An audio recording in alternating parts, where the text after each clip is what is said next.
hari ya. Nah, dia ambil 6 harinya untuk puasa Syawal. Lalu ada lagi pertanyaan, Beb, kalau digabung sama puasa qadha boleh nggak? Boleh. Begitu ya. Kenapa? Karena puasa qadhaan itu hukumnya wajib, puasa Syawal itu hukumnya sunnah.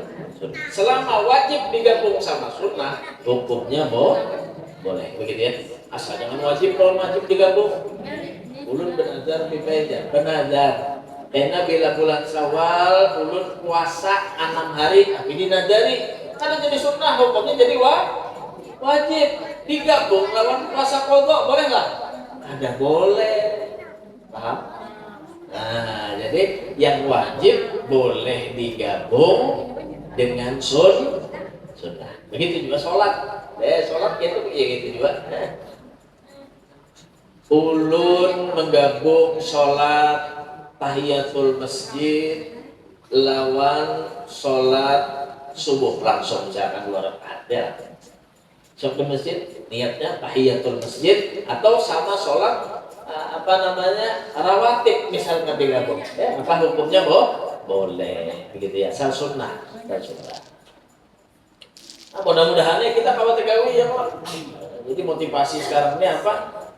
Ada waktunya lagi di bulan Syawal, usahakan awal kita berpuasa. Insya Allah kalau biar berpuasa sehat walafiat. Biasanya bulan Syawal ini banyak orang yang belamat ya lah. Kenapa? Karena lewat batas sudah berbeda. Makan kan ada waktunya lagi biar kita belamak. Belamak itu tandanya apa? Orang sehat tandanya begitu ya. Artinya kadang belamak itu sedikit-sedikit kayak umur bija kan apa? Benar belamak benar lebih hemat kan. Berarti makan tuh sambal gitu ya. Kemudian diimbangi dengan puasa 6 hari tadi. Maka dia akan menjadi sehat walafiat gitu ya. Begitu juga hikmahnya puasa di bulan Syawal itu kenapa? Habis Ramadan, Syawal itu biasanya syahwat itu memuncak. Gitu lah. Tidak sedikit orang yang jadi malaikat di bulan Ramadan, habis Syawal jadi syaitan. Puasa buai malam tarawih, imbahnya tadarus, puasa bujur habis 30 hari. Ya. Sekali hari raya ini perjalanan ke pantai, berjalan lawan bebinian yang tidak halal baginya, berjalan ke mall, bertamu lawan ini dan itu. Kadang ada kumpulan yang kadang benar, minum-minuman yang haram. Sementara puasa, sekalinya bulan Ramadan habis Syawal, syahwatnya ujiannya itu memuncak ketika di bulan Syawal, begitu ya. Maka itu disunahkan puasa di bulan Syawal itu supaya meredam. Artinya kada terkajut, jadi kita ya lah meredam yang kebiasaan kita di bulan Ramadan itu menahan hawa nafsu kita, diimbangi lagi dengan puasa 6 hari itu supaya tidak kaget syahwat kita tadi itu ketika melihat hal-hal yang berbau dengan kemaksiatan tadi. Ya. Mudah-mudahan kita diberikan keselamatan oleh Allah, diberikan keberkahan oleh Allah Subhanahu wa taala. Hadirin wal hadirat yang dirahmati Allah, kembali akan kita membacakan kitab Ayyuhal Walad, ya, karya daripada Imam Ghazali seperti biasa, karena masih ada beberapa pertemuan lagi untuk kitab ini ya. Kembali kita buka di halaman 33 ya, yang punya bukunya atau yang mau ambil silahkan, di depan masih ada. Kita kembali sedikit flashback ke halaman 33 agar mengingatkan kembali. Nah, di sini Al-Imam Al-Ghazali memperingatkan kepada muridnya. Beliau akan memberikan 8 nasihat, kata beliau, yang mana 8 itu dibagi menjadi 4. 4 harus ditinggalkan dan 4 harus dikerjakan. Kemarin beliau menyebutkan macam-macam. Yang pertama kata beliau, tinggalkanlah. Yang pertama, apa yang harus kita tinggalkan di dalam kita beragama, begitu ya. Entah kita menjadi orang yang mengerti dengan ilmu agama, atau kita baru mengerti dengan ilmu agama, atau kita kadang mengerti sama sekali dengan ilmu agama. Ya tahunya nang wajib-wajib aja, nang sunah-sunah, nang seadanya aja ada. Nah di sini nang perlu ditinggalkan. Pertama apa? Allah tunafir ahadan fi mas'alatin mastata'ta. Jangan mudah mendebat kepada orang lain. Ya. Sekalipun engkau itu paham atau sekalipun engkau itu mampu. Ya. Nah ini beliau mengkoreksi, sebenarnya pas banget itu perkataan beliau ini dengan hal ehwal yang ada di akhir zaman atau pada saat ini, kita di zaman modern ini. Kenapa begitu mudahnya orang itu mendebat? Ya, ada kawa sedikit, wah serah.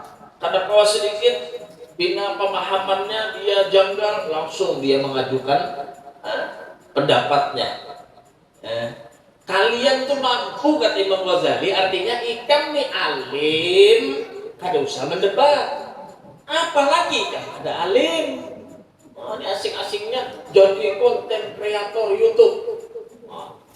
Pelajar pesantren kada bisa, membaca kitab kada bisa, mengerti hukum agama ala kadarnya. Yang dikomentari ulama, yang dikomentari orang alim. Banyak sekarang ini ya. Nah kata beliau, engkau punya ilmu, tapi jangan mudah bagi engkau untuk mendebat kepada orang lain. Kenapa?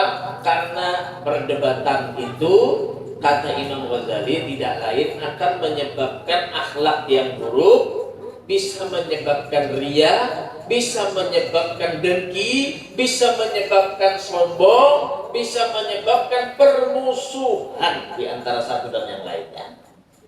Nah, jadi gimana? Nah, kata Imam Ghazali, solusinya seandainya kamu pun menemukan ada satu kejanggalan daripada satu orang atau beberapa kelompok orang yang seandainya engkau anggap memang dia itu salah di dalam pemikirannya, maka boleh bagi kamu tadi itu untuk membenarkan. Boleh bagi kamu untuk tabayun, boleh bagi kamu untuk mengajak dia diskusi. Begitu ya. Cuma kata Imam Ghazali, kalau memang benar kamu ingin diskusi itu dengan niat yang kebaikan, maka akan kamu jalani diskusi itu dengan dua perkara. Yang pertama, kamu berdiskusi dengan dia mencari kebenaran, bukan pembenaran. Artinya dari manapun arah itu, entah dari dia atau dari kita, yang mana yang benar, maka itu yang akan diambil. Ya, jangan sudah disodorkan kebenaran mengarah saja lagi. Kada mau itu bocor sembahyang subuh itu 3 rakaat, kada mau bang 2 rakaat. Wah, sudah jelas salah. Tapi mengarah saja ada kawan. Kata Sidin, kalau benar tujuan ikan untuk berdiskusi, maka dalam satu pihak itu pasti ada kebenaran, ambil kebenaran, jangan mencari pembenaran. Yang kedua, kalau memang niatnya tulus untuk berdiskusi atau mengingatkan, maka dia lebih senang untuk mendatanginya, duduk bersamanya, face to face, langsung berduaan aja. Kadang diumbar di TV, diumbar di YouTube, diumbar di mana? Enggak. Nah begitu ya. Jadi kalau memang harus berdebat, salah satu jalannya dulu adalah cari kebenaran, kemudian datangi dengan cara yang baik, gitu. Nah itu hindari, kata beliau, dengan perdebatan tersebut. Nah kemudian Al-Imam Al-Ghazali menerangkan lagi posisi orang yang jahil, kata beliau, dengan ulama itu sama posisinya seperti apa? Dokter dengan pasien. Tentunya dokter mengerti. Sebisal dokter yang sudah ahli, begitu juga ulama yang mengerti dengan ilmunya. Bukan ulama-ulamaan. Nah, sekarang yang timbul di zaman kita ini, ulamanya juga banyak yang ulama-ulamaan. Begitu juga mencari ilmunya kadang seadanya, tapi berlagak seperti orang yang alim kadang. Nah ini kurang sinkron akhirnya. Yang buruk itu adalah citra Islam di mata orang nantinya. Maka kita nih sudah berada di satu zaman yang disebutkan oleh Nabi kita Muhammad SAW berarti ya. Di sini kathirul khutbah, qalilul fuqaha. Karena ada di sini zaman itu datang kepada kalian yang banyak orang itu pintar berbicara. Pintar berbicara seakan-akan dibungkus dengan Islam, dibungkus dengan agama. Tapi dia tidak ahli di dalam agama. Ada ngerti apa-apa tapi bicaranya ulama aja terus. Bicaranya ilmu aja terus padahal ada mengerti. Nah, akhirnya umat ini terombang-ambing akhirnya. Kebingungan terus. Kenapa? Karena sandarannya orang yang tidak mengerti ilmu. Nah, jadi kita harus hati-hati juga sekarang mencari sosok panutan ulama, begitu juga dengan tontonan. Tontonan kita terhadap hal-hal yang membicarakan tentang agama, begitu ya. Karena sudah bermunculan macam-macam. Jadi ada mengerti ilmu seakan-akan berpakaian ulama. Begitu juga ulamanya kadang, miris kita melihat benar punya ilmu, tapi durhaka, durjana dengan ilmunya tersebut. Kenapa? Karena dia terpengaruh terhadap keindahan dunia. Ya. Nah, maka dari itu hindari perdebatan itu, hindari perdebatan itu. Nah, kemudian disebutkan lagi oleh Al-Imam Al-Ghazali pada halaman 337, ya. Kata beliau, wasani mimma tada'u wa an tahdaru min an takuna wa'idan wa mudzakiran. Kalaupun kalian tadi itu menjadi orang yang mengingatkan, atau bahasanya di sini sebagai orang yang memberi nasihat. Kadang kan kita ingin memberikan nasihat, bolehlah kita memberikan nasihat, boleh, karena agama ini memang dibangun dengan asas nasihat. Ad-dinun nasihat, kata Rasulullah. Agama ini adalah nasihat. Kata Imam Al-Ghazali, kalian harus menghindari dari apa? Dari kalian memberikan nasihat atau memberikan peringatan li'anna fihi afatan katsiratan.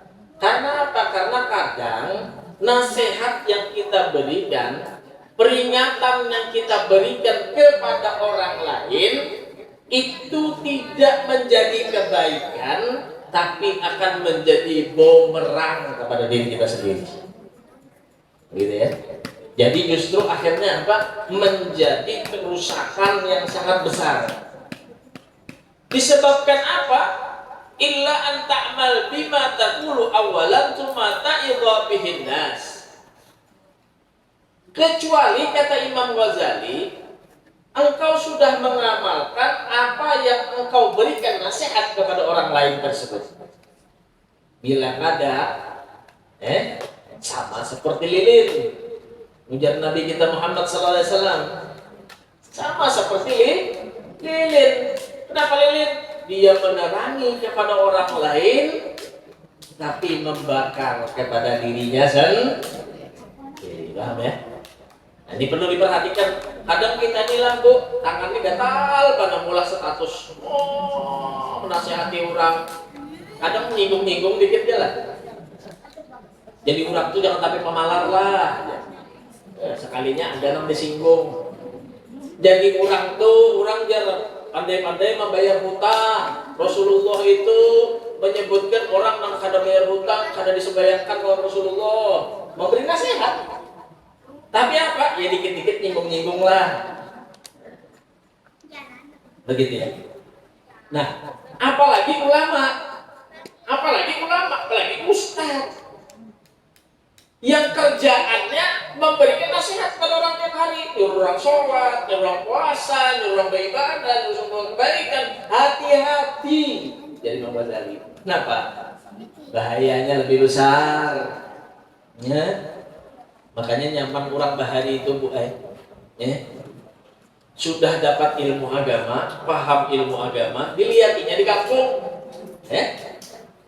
Kalau misalkan ada aja ustadz yang mengajar, maka ulama tadinya masuk ke rumahnya, masuk ke daerah untuk apa? Uzlah. Apa uzlah sih kita? Mengasingkan diri, sembahyang sidin, berzikir sidin, bahuma sidin seadanya. Tujuannya apa? Urusan aku lawan Allah. Cuma salah juga kalau ada ulama yang menyimpan ilmunya di tengah-tengah masyarakat yang membutuhkan. Di kampung tuh ada dana mengajar misalkan, di daerah tuh ada dana mengajar, atau ada juga dana mengajar, cuma kadang belalocoan aja. Kadang mengajarkan orang untuk dekat kepada Allah Subhanahu wa taala. Bersimpan pulang nang alim tadi. Mah berdosa nih hukumnya. Nah, paham ya? Nah, jadi kalau ulama itu kenapa jadi dia kadang tuh menyembunyikan dirinya? Karena ini, dia takut menjadi orang yang mengingatkan orang lain, tapi dia tidak mengerjakannya. Sama kayak kita juga.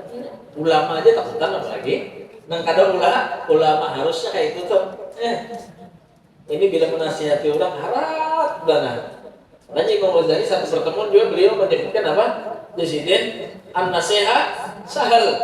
Nasihat itu mudah, wal muskil ngubuluha, yang susah itu menerimanya. Menasihati itu gampang di sini. Coba balik ikam nang dinasihati orang, kawalah menerima. Paham ya? Ulun bipai semalam karena musibah ini, sabar ikam. Wah, hebat namanya bari orang. Tangkinya kena musibah, hamuk juga. Begitu ya.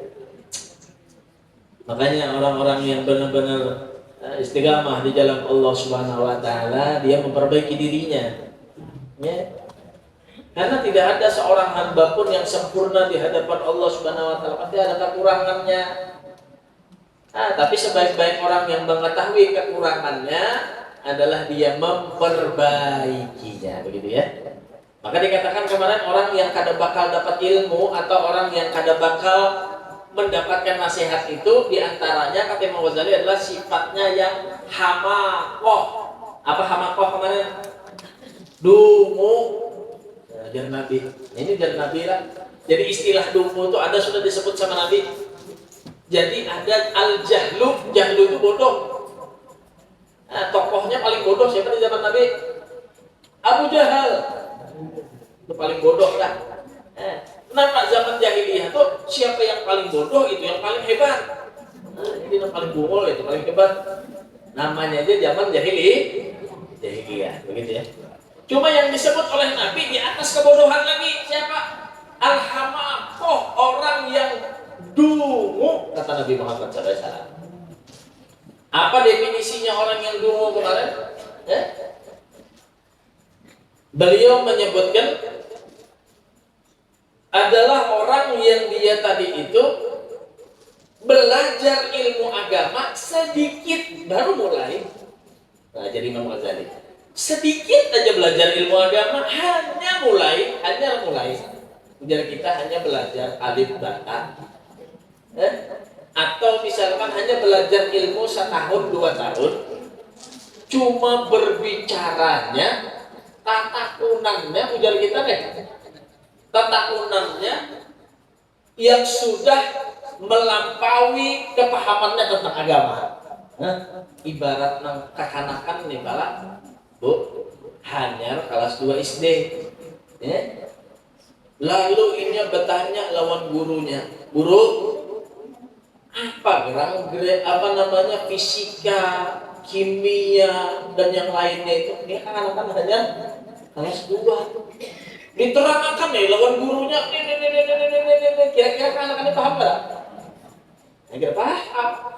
Nah begitulah orang hamakoh, orang yang dungu. sudah tahu dirinya itu jahil, tapi dia tidak sadar kalau dirinya itu bodoh. Maka ketika dia tahu dirinya itu bodoh, dia akan menghilangkan, mengikis kebodohannya.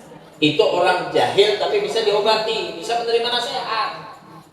Tapi kalau orang yang dulu diberikan nasihat, dia tidak akan menerima nasihat itu dan dia mencari celah untuk bisa melampaui daripada apa yang dikasih tahu dengan nasihat tersebut.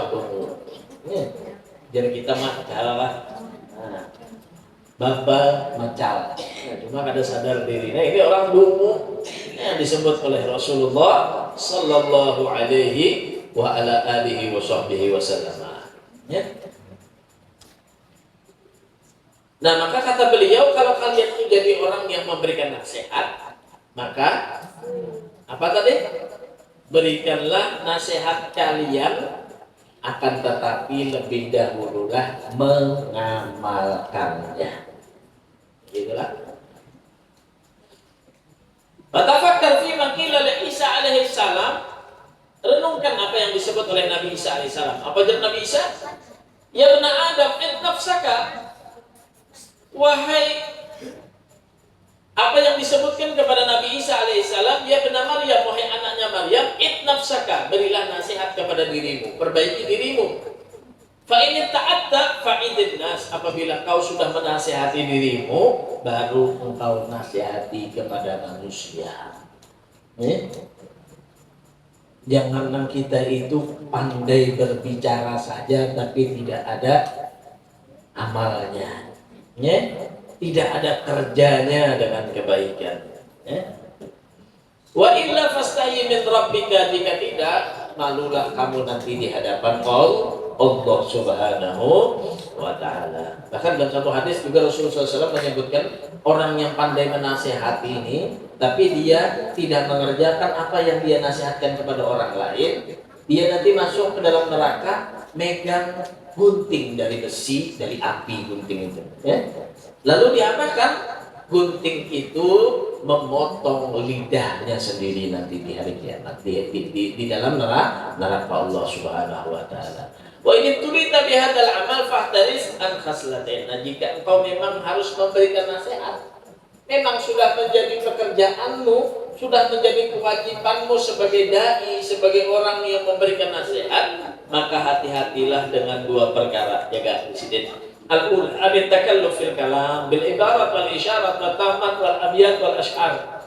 Maka janganlah melebih-lebihkan dalam perkataan. Jangan ketujuh melebih-lebihkan dalam perkataan, walaupun isinya nasihat tapi dibuat-buat. Begitulah, tapi dibuat-buat. Jangan, kata beliau.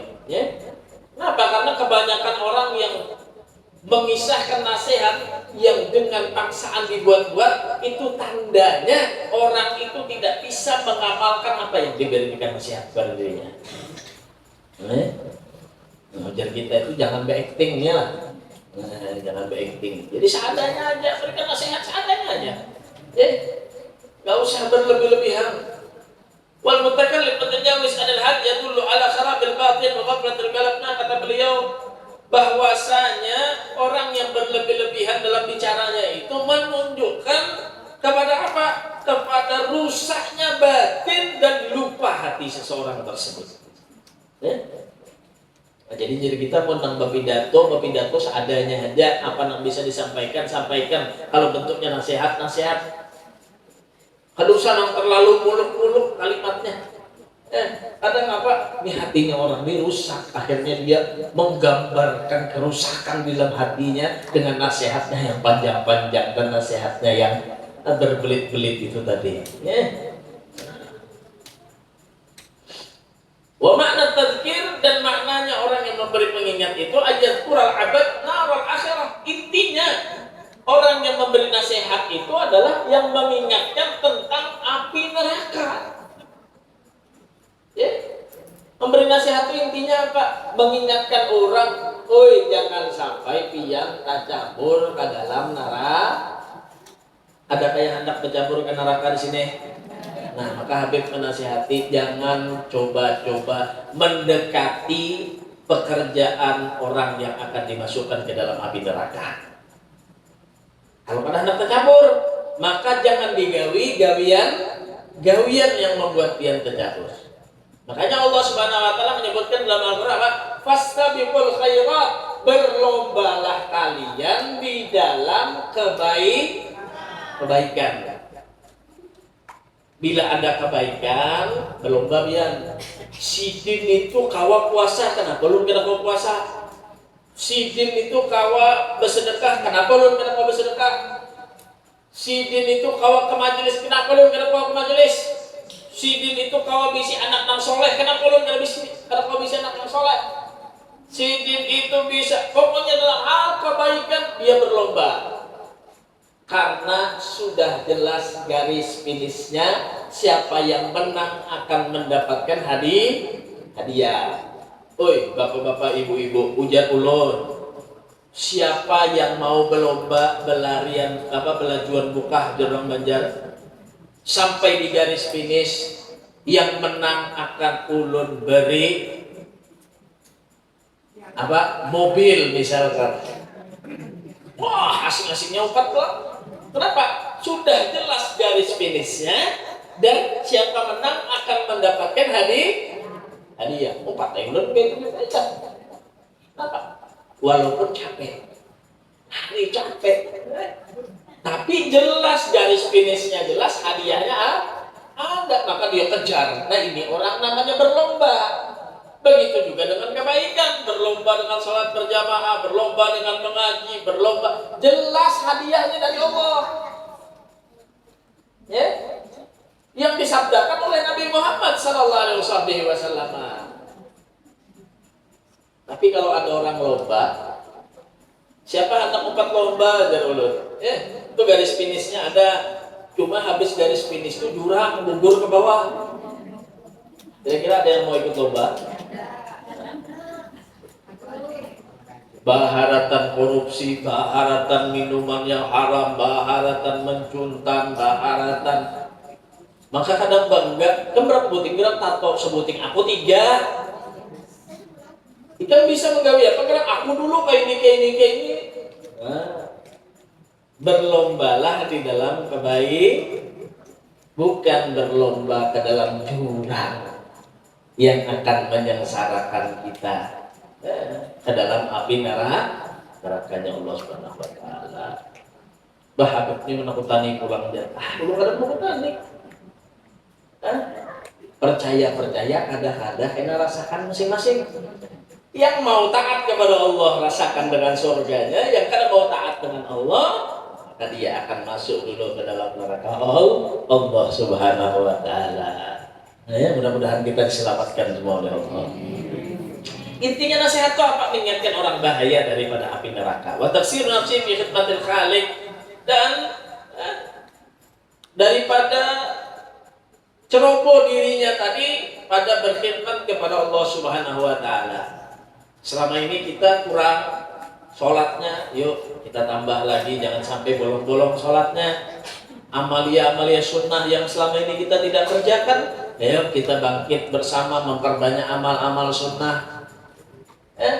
Kita yang malas untuk duduk di tempat kebaikan, malas untuk hadir di majelis, atau mungkin hadir juga di majelis cuma dengan tujuan-tujuan tertentu, maka perbaiki diri kita mulai sekarang, benar-benar khalisan liwajhillah, benar-benar mukhlis, ikhlas karena Allah Subhanahu wa taala. Karena itu saja yang akan dibalas oleh Allah Subhanahu wa taala. Wa tafakkar fi umril madhi allati afnaha fiha la ya'ni, dan memberikan nasihat itu kepada orang yang sudah lampau masa waktunya, yang banyak dia lalai kepada Allah, untuk mulai sekarang ini dia memperbaiki itu kepada Allah Subhanahu wa taala. Yatafakkar fi ma baina yadayhi min al-agabat min adami salamatil iman fil khatimah. Begitu juga mengingatkan orang agar apa? Agar dia tadi itu sadar dengan keimanannya, apakah dia akan bawa imannya tadi sampai kepada husnul khatimah. Yang dibahayakan ini ya, hidup beriman mati berkukus. Artinya apa? beriman, cuma kada sampai ke mati. Nah, ini bahaya. Makanya kita tuh harus upgrade diri kita ya lah. Upgrade itu apa? Kita memperbarui terus, tiap minggu datang ke majelis, tiap minggu datang ke majelis. Kenapa? Mulai Senin kada ingat, Selasa kada ingat, Rabu kada ingat, ya. Sampai Sabtu ingat pulang lawan Allah Subhanahu wa taala. Begitu ya. Nah, jadi upgrade terus. Jangan khawatir ya mak, minal mahdi ilal lahdi ya Rasulullah. Dari buayan sampai ke liang lahat kita menuntut ilmu. Agar apa? Iman kita itu terjaga sampai keadaan husnul. Oke, berarti halihi fi gabdi malakil maut. Begitu juga dengan keadaan kita nanti ketika dijemput oleh malaikat maut.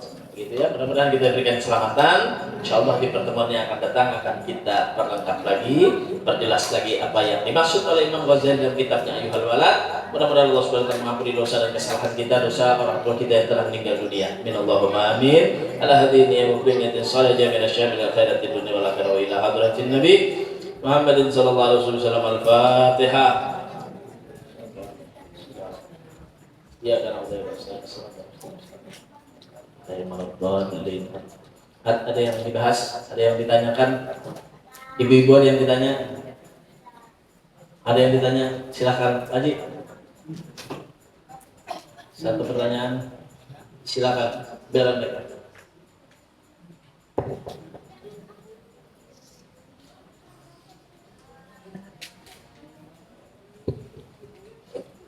Assalamualaikum warahmatullahi wabarakatuh. Ini di luar dari buku ini pengalaman kita ketika saya jadi ketua masjid di Pelehari maupun pengalaman di Banjar juga. Kita kadang-kadang menerima sumbangan gitu ya. Ada yang pakai nama yang sebenarnya, ada yang namanya hamba Allah. Katanya alasannya bahwa dengan hamba Allah itu menghindari riya. Tapi kami dengar juga dari guru, kalau dia pakai hamba Allah menghindari riya, justru karena yang dikhawatirkan akan ujub, rasa bangga. Nah, aku bangga pada pula orang lain tahu. Nah, kira-kira sebagusnya yang gimana? Apakah kalau kita menyumbang pakai nama yang sebenarnya ataukah dengan hamba Allah? Terima kasih. Wassalamualaikum warahmatullahi wabarakatuh. Waalaikumsalam warahmatullahi wabarakatuh. Paling afdolnya kita menyumbang itu adalah asir. Asir itu artinya secara sembunyi-sembunyi. Tangan kanan memberi, tangan kiri tidak tahu. Tangan kita yang kanan memberi, tangan kiri kita enggak tahu. Apalagi orang, harusnya begitu. Cuma ada alasan-alasan yang kadang harus kita menyumbang itu memang di hadapan orang lain. Seperti kita menyumbang di masjid tadi, ya. Alasan pertama mungkin ya karena memotivasi yang lain, itu alasan yang dibenarkan. Alasannya dibenarkan, bukan hatinya lah. Alasannya dibenarkan. Kadang Pak Bu di masjid ini orang tidak peduli ada sumbangan kan, ada sumbangan kan, ada orang tidak peduli. Tapi karena ada 1-2 orang yang dia ini selalu menyumbang dan dia minta umumkan, akhirnya yang lain-lain ini mendengar dan lalu terbuka hatinya juga untuk menyumbang. Alasannya dibenarkan, gitu ya. Tapi belum tentu hati pribadinya masing-masing dibenarkan. Maka Allah Subhanahu wa taala menjawab ketika kita menyumbang itu wala tubtilu shadaqatikum bil manni wal adha. Jangan engkau batalkan, maksudnya batal sini apa? Pahalanya berkurang sedekah kamu itu dengan kamu berbangga diri dan kamu merasa tersakiti. Ya, dengan hal yang kamu menyumbang tadi. Ini istilahnya gini nah.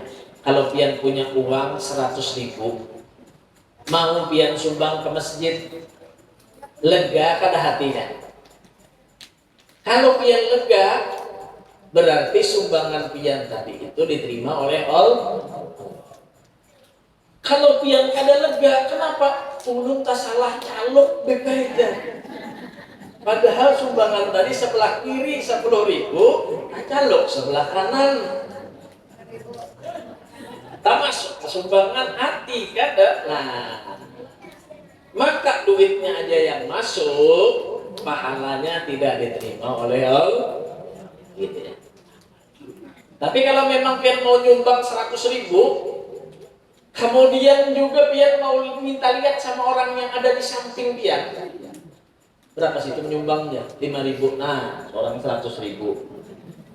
Latuk tidur sedekatikum bil manni wal adha. Bangga diri. Akhirnya ria. Pahalanya tidak sama. Begitu ya. Jadi kalau memang mau nyumbang 100.000 gimana? Ada uang 100.000, nah, belum lihat tutorialnya ada di YouTube tuh. Duit 100.000, taruh duitnya di bawah duit 100.000 nih ada duit 2.000. Jadi di bawah duit 2.000 lah, Anda duit 100. Imbah itu gulung tuh yang mana yang kelihatan? 2.000. Dalamnya berapa? Wah, ada nyaman maka itu menyumbang bebeknya. Pasti ada rasanya hati. Nah, itu cara mentes. Benar-benar kayak kita nyumbang kepada orang.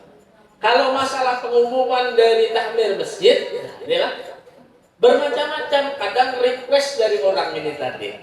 Cuma boleh aja dengan kalimat apapun boleh. Yang dijaga hatinya masing-masing, dan orang yang tidak menyumbang pun kada boleh menjas atau tidak boleh memponis. Kada ikhlas selalu ngitung. Itu bukan kuasa kita. Kenapa? Yang menyumbang itu benar zahirnya, tapi urusan hatinya dia kepada Allah. Itulah. Jadi ada orang yang menyumbang mah 5.000 nyumbang. Dengan sekalinya minta umum makan lawan takmir masjid. Ulun jar menyumbang takmirnya nah 5.000 kirim makan pahalanya lawan si ini sini harus 100 sikung sekalinya nanti batihai. Jadi si takmir masjid menyumbang 5.000 itu aja. Maka diumumkan minta Fatihah 100 sikung, berarti sikung berapa dia takmir dihitung juga sekalinya takmirnya. Ya Allah. Jadi jangan dihijab, "Wah, ini jadi 5.000 aja." Nah, lalu sakit hati disambati orang. Batal pahalanya wala tubtilu shadaqatikum bil manni wal ada merasa kada nyaman di hati.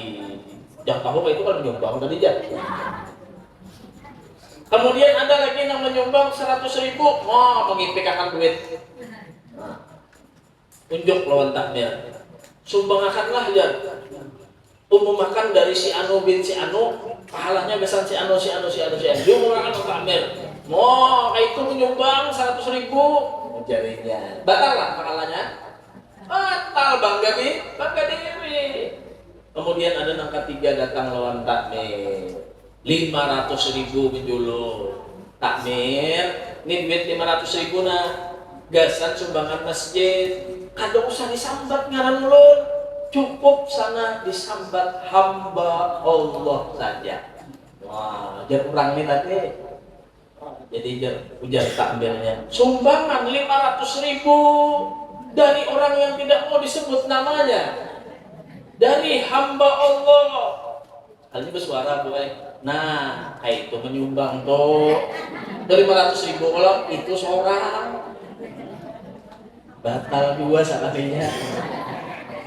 Ya, intinya perihal sumbangan kita dengan dohir yang harus kita tampakkan sumbangan itu, yang dengan alasannya masing-masing entah karena ria atau apa, jaga hati kita masing-masing kepada Allah Subhanahu.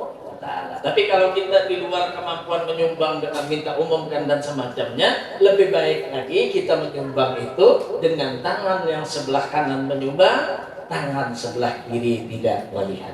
Artinya tidak ada celengan masjid. Kenapa kata kami ke masjid masuk akan celengan, jangan belirik kiri kanan mana? Yalah CCTV-nya yalah saja.